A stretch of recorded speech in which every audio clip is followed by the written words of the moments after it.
If you lose control under pressure, it is not the situation that commands you. It is the ego you never governed. Reacting under pressure is not a survival instinct. It is proof of inner enslavement. When extreme pressure arrives, the ego does not ask permission. It takes command, accelerates thought, hardens the body, creates artificial urgency, and tries to convince you that reacting is surviving. And it is precisely here that Hermeticism enters like a cold blade, because the teaching attributed to Thoth, preserved in the Corpus Hermeticum, was never about comfort. It was about real inner dominion, about not being dragged by the lower movements of the psyche when the world tightens. What you call ego, in strict Hermetic terms, is not an abstract mystical entity, but the set of psychic impulses not governed by the Nous, the lower mind reacting to sensory impressions, to fear, expectation, and the desire for control. Hermes Trismegistus is clear in stating that the human being suffers because he lives identified with what is moved from the outside inward, rather than with the divine intellectual principle that observes without confusion. Silencing the ego is not forcing thoughts to stop. That is psychic violence, and only generates more tension. Silencing the ego is withdrawing its rule at the exact moment when pressure tries to capture you. In Hermeticism, extreme pressure is always a test of inner governance. When something provokes you, it is not the event that commands you, it is the automatic response that assumes the throne. Hermetic teaching does not romanticize this. As long as a man does not govern his states, he is governed by them. The Nous, which in the Corpus Hermeticum is described as the divine intellectual principle present in the human being, does not react. It contemplates, it sees before acting. It does not hurry because it does not fear losing anything. The ego, by contrast, lives off the fear of loss, annihilation, judgment, and humiliation, and that is why it screams louder when you are under pressure. Hermetic silence begins exactly when you perceive with brutally honest clarity that this accelerated voice is not you, but a mechanism.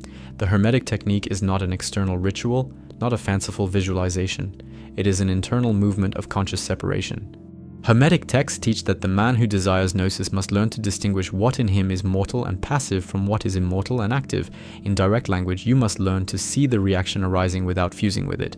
In the instant of extreme pressure, when the body contracts, thought accelerates, and emotion tries to take over, the Hermetic work is not to follow that movement. It is not resistance, not struggle. It is not descending with it. Hermes describes this as remaining in the intellect, in the observing principle, while the psychic compound agitates itself. This is the silence the ego cannot tolerate because without reaction it loses its nourishment. A common error is to think that silencing the ego means becoming passive, weak, or evasive. Hermeticism destroys this illusion. The Nous is active, but its action is born from clarity, not impulse. When you do not react immediately, you are not showing weakness. You are suspending the dominion of the inferior. Extreme pressure tries to pull you out of the center, to push you toward the periphery of the mind where everything is noise, defense, and attack. Hermetic teaching is surgical. One who governs does not rush. One who governs observes, discriminates, and acts only when action does not arise from disturbance. This interval between stimulus and response is the sacred space of Hermeticism.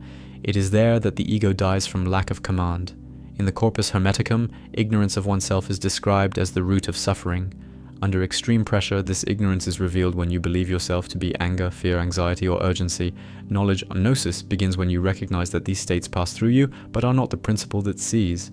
Silencing the ego is remaining identified with the seeing principle. This is not abstract philosophy, it is living practice. In the heat of conflict, in the tightening grip of real life, the work is to sustain awareness while everything inside wants to collapse. The ego tries to convince you that if you do not react now, something terrible will happen. Hermeticism responds coldly. What happens is merely the dissolution of an illusion of control. Hermes Trismegistus teaches that a man becomes like the gods when he learns to govern himself.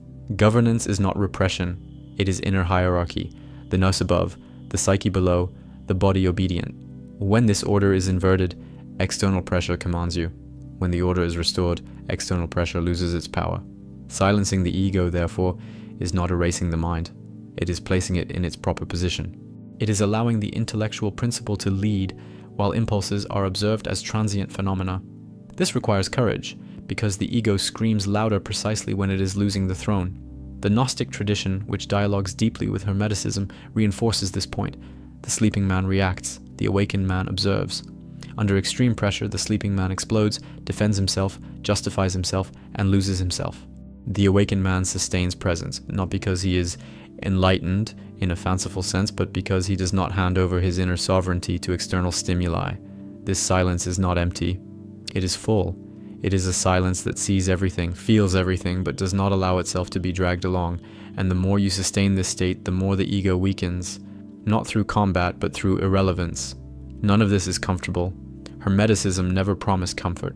It promised truth and dominion. Silencing the ego under extreme pressure is walking through fire without identifying with the flames. It is remaining as the lucid witness while the mechanism screams for reaction. This is exactly where most people fail because they prefer the immediate relief of emotional discharge to real freedom. Hermes is relentless. As long as you seek relief, you will remain a slave. As long as you sustain awareness, even in pain, liberation begins. And if now, upon hearing this, something in you resists, becomes irritated, or tries to relativize it, that is not an error. It is the mechanism itself being exposed. And the question that remains open is not comfortable, not theoretical, not spiritualized. It is direct and cutting. At what moment under pressure do you still hand governance over to impulse instead of remaining in the observing principle? And what exactly do you fear losing if you do not react immediately?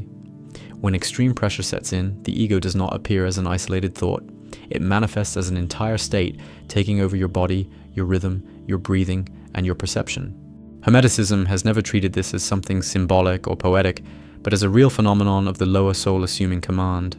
In Hermetic texts attributed to the tradition of Thoth, the ordinary human being is described as someone who lives in passive flow, reacting to external impressions without realizing that he is being moved.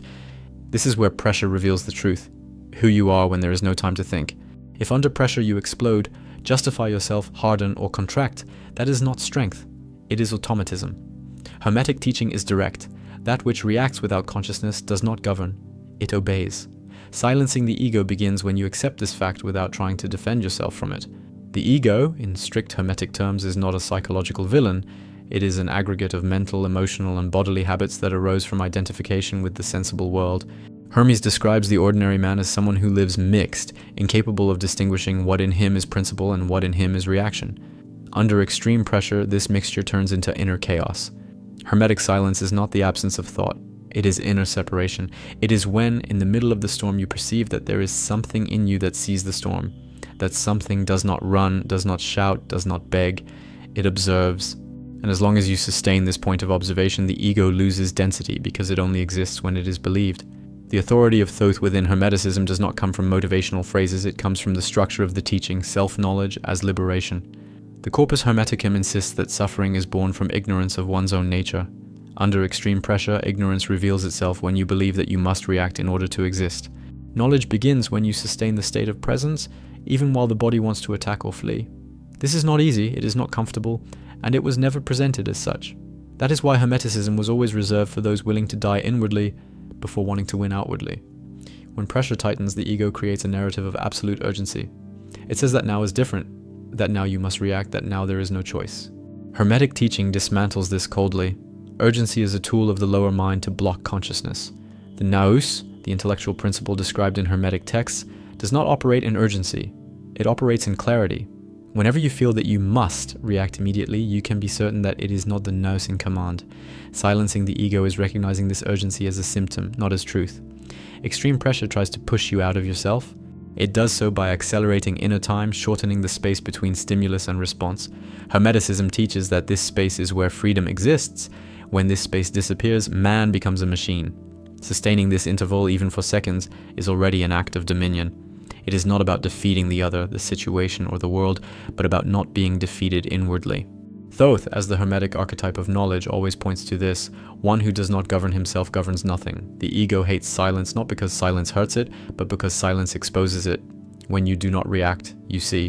And when you see, you perceive how much of your behavior was conditioned. This perception hurts because it dismantles the image of control the ego has built over a lifetime. Hermeticism does not protect this image, it destroys it.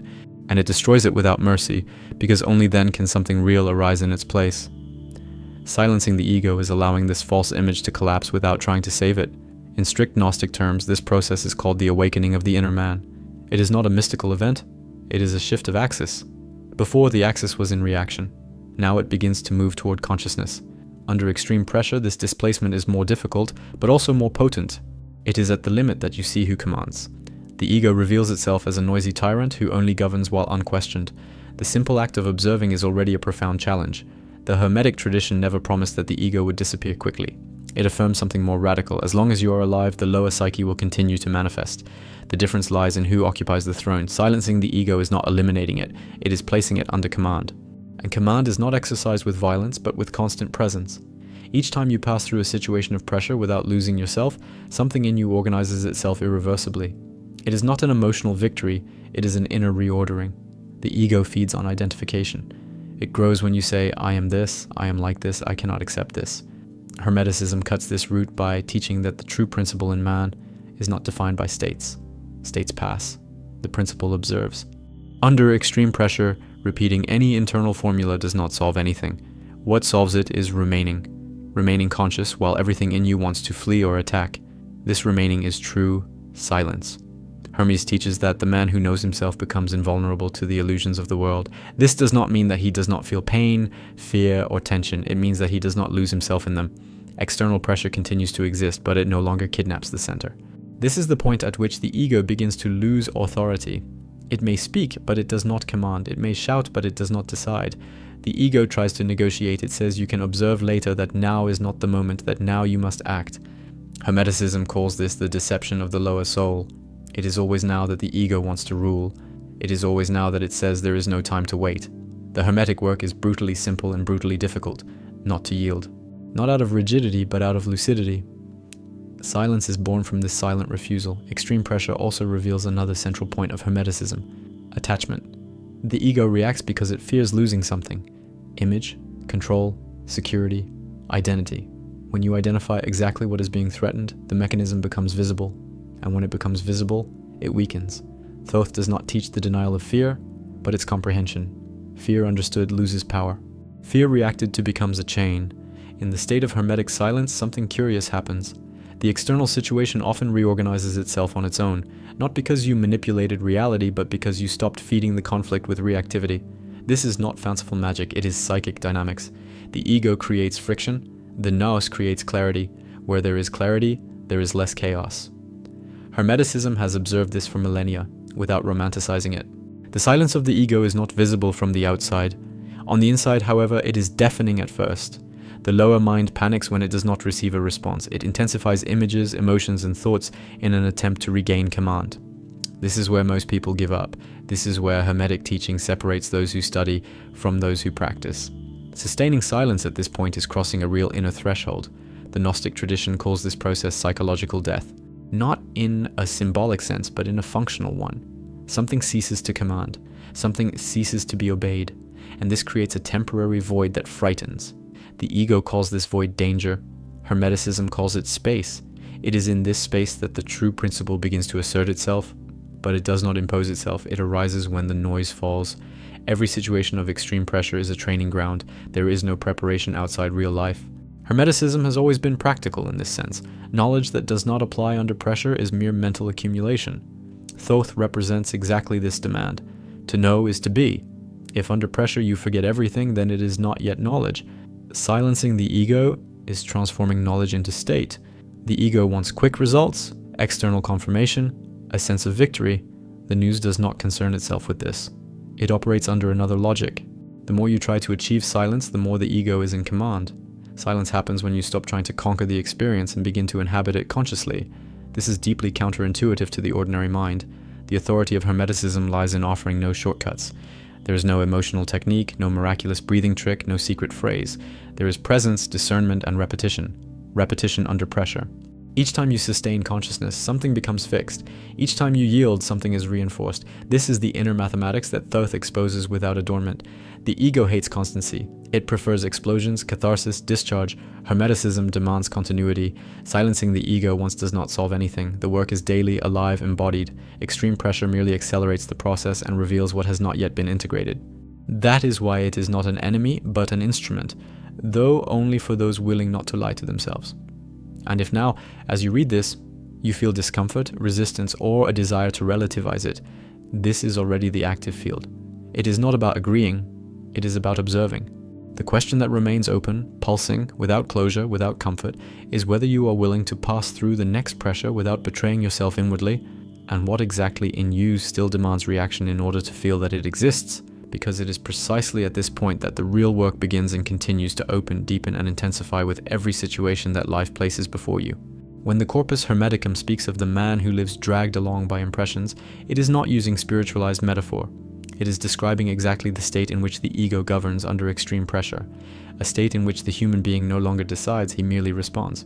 The Hermetic text makes it clear that the lower soul reacts because it has been educated by the sensible world, by shock, fear, and desire, and when pressure increases, this education reveals itself as a prison. There is no romanticization here. While you react, you do not govern. While you do not govern, you are governed. Silencing the ego is breaking this chain at the exact point where it tries to close, not after, not before, but in the raw now of pressure. The Corpus teaches that the Nous does not arise from the world, it precedes the world. This means that there is something within you that does not depend on circumstances in order to exist. The ego does depend. It lives only as long as there is stimulus, threat, validation, or danger. Under extreme pressure, the ego panics because it senses that it could disappear. That is why it shouts, accelerates, demands response. Hermeticism exposes this mercilessly. What shouts is not sovereign. The sovereign does not shout. Silence begins when you realize that desperation does not come from the situation, it comes from dependence. In the Hermetic treatises, ignorance of oneself is described as forgetfulness of one's own origin. Under pressure, this forgetfulness turns into submission. You forget that you can observe. You forget that you can suspend reaction. You forget that there is an immobile point within you. Silencing the ego is remembering in the midst of chaos, and remembering not as a pleasant idea, but as a state sustained while everything in you wants to explode. This is violence against automatism, not against yourself. It is inner surgery, not self-aggression. The Corpus Hermeticum insists that the man who knows the principle that dwells within him becomes free even amid adversity. Free not in a social sense, but in an inner one. External pressure continues, emotional impact continues, but capture does not occur. The ego tries to hijack the narrative, saying that you must act to protect yourself. Hermeticism responds coldly. True protection is clarity. Reaction is exposure. One who reacts gives himself away. One who observes preserves himself. There is a harsh revelation in the Hermetic texts that few are willing to face. Most people prefer to suffer rather than lose their identity. Under extreme pressure, the ego would rather explode than remain silent, because silence threatens its existence. Hermeticism calls this attachment to illusion. As long as you cling to the image of who you think you are, you will continue reacting. Silencing the ego is accepting for moments to be nobody, and this terrifies the ordinary mind. The Nous, according to the Corpus, is simple, direct, and indivisible. It does not fragment into 1,000 thoughts. The ego is fragmentation. Under pressure, this fragmentation becomes confusion, and confusion becomes error. Hermetic silence is not an elevated mystical state, it is a return to simplicity. It is stopping the habit of following every thought as if it were an order. It is seeing thought arise and fall without obeying it. This simple act is radical. It dismantles years of conditioning in seconds. The Corpus Hermeticum makes clear that suffering is born from identification with what is transient. Emotions pass, sensations pass, situations pass. The ego clings to all of this as if it were definitive. Under extreme pressure, this attachment turns into desperation. Silencing the ego is cutting the emotional bond with the transient at the exact moment it tries to impose itself as absolute, not by denying the experience, but by refusing fusion with it. Hermeticism does not ask for faith, it asks for verification. When you do not react under pressure, something is immediately revealed. The world does not end. The threat does not materialize as the ego promised. Collapse does not occur. This direct verification is practical gnosis. It is not belief, it is evidence. And each time you verify this, the authority of the ego weakens. It loses inner credibility. It speaks, but you no longer fully believe it. There is a brutal point in the Hermetic texts. The man who does not govern himself is not fit to govern anything. This is not a moral judgment, it is a functional observation. Under extreme pressure, one who explodes loses position, clarity, and direction. Hermeticism is not interested in discourses of emotional strength, it is interested in real dominion. Silencing the ego is exercising this dominion in the only place where it begins, within. The ego hates the interval, it wants immediate response. The Corpus Hermeticum teaches that the interval is the space of intelligence. When you sustain the interval between stimulus and response, you activate the Nous. Nothing else is required. No images to create, no mantras to repeat, no rationalization. Just do not yield. This non-yielding is active, not passive. It is firm presence in the midst of the storm. Under extreme pressure, the ego creates a false dichotomy, react or disappear. Hermeticism destroys this lie by revealing a third state, remain conscious. Neither react nor flee, remain. This remaining is unbearable for the conditioned mind because it was trained to do something. Hermeticism demands not doing, it demands sustaining, and sustaining is harder than attacking or fleeing. The Corpus describes the awakened man as one who does not mix with the lower movements of the soul. Mixing is fusion. Fusion is loss of governance. Under pressure, mixing happens quickly. Silencing the ego is preventing this mixture. It is keeping the distinction alive. This is a state, not me. This is a reaction, not me. This distinction is not intellectual. It is felt in the body as silent firmness. There is a sacred aggressiveness in Hermeticism that few understand. It is not aggressiveness toward the world, but toward the internal lie. When you do not react, you attack the habit. When you sustain silence, you attack identification. This inner attack is liberating. The Corpus Hermeticum does not protect the ego. It exposes it until there is no doubt left about who commands. The ego even tries to use spiritual knowledge to survive. It turns Hermeticism into concept, discourse, identity. Under extreme pressure, this collapses. Concepts sustain no one. States sustain. Silencing the ego is abandoning the idea of being someone who knows and being only lucid presence. This humiliates the ego deeply, and this humiliation is necessary. The Corpus affirms that the man who knows himself becomes similar to the gods, not because he gains external power, but because he is no longer a slave to the internal. Under extreme pressure, this teaching stops being beautiful and becomes a demand. Either you govern, or you are governed. There is no middle ground.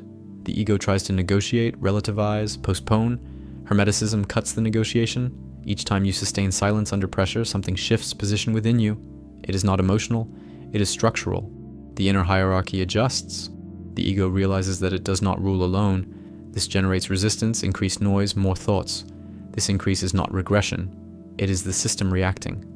Hermeticism teaches how to pass through this without yielding. Hermetic silence is not absence of life, it is total presence.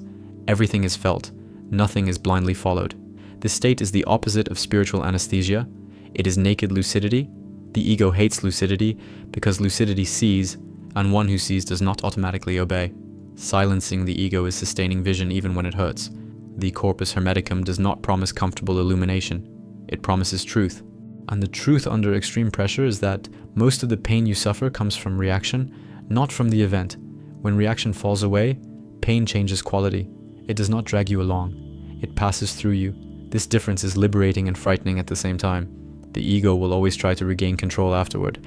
It says that next time you will not manage. Hermeticism responds with practice, not debate. Each situation is new, each pressure is a field. There is no guarantee, there is renewed presence. Silencing the ego is a repeated act, not a trophy earned. And if now, as this deepens, something in you feels fear of the next confrontation, the next pressure, the next situation in which the ego usually commands, the opening that remains alive is not whether you will be able to silence the ego, but whether you are willing to see it clearly at the exact moment it tries to take command again, and what in you still believes that reacting is surviving. The Corpus Hermeticum exposes something that wounds human pride. The soul that reacts under pressure is not alive, it is conditioned. This revelation is not symbolic, it is operational. When pressure tightens and you feel the impulse to respond, justify, attack, or flee, the Hermetic text would say that the soul has fallen into forgetfulness of itself. Forgetfulness here is not intellectual ignorance, it is loss of axis. The ego dominates because you are absent. Silencing the ego is returning to the axis in the middle of impact, without anesthesia, without escape, without a saving narrative. It is perceiving that the impulse wants to steal your center and denying it permission. This act is not gentle. It is aggressive toward habit because habit lives off repetition. By breaking repetition at the exact moment, you interrupt an ancient chain of submission.